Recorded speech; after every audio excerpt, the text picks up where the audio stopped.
Kung ako ay papipiliin, ang aking naiisip ay maging isa lamang ang ating mga paniniwala.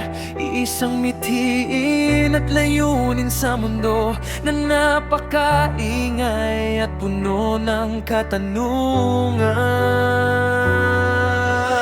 Kung ako ay papipiliin,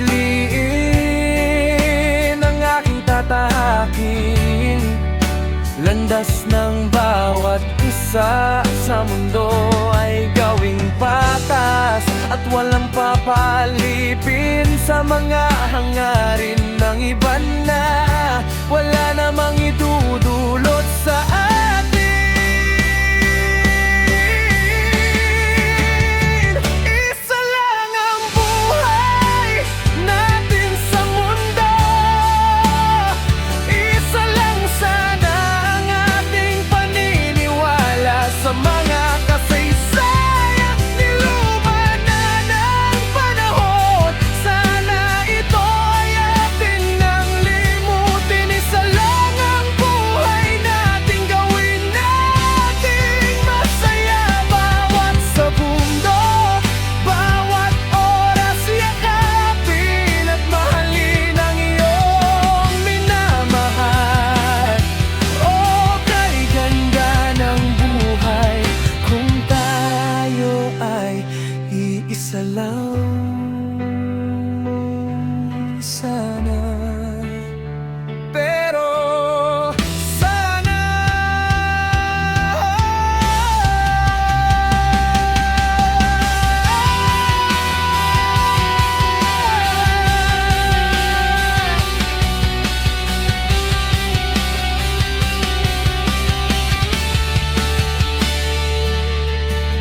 kung ako ay may papipiliin, sino nga ba ang tunay na dapat kong piliin sa libong Diyos na ginawa ng tao? Hirap nang malaman kung sino nga ba ang Diyos na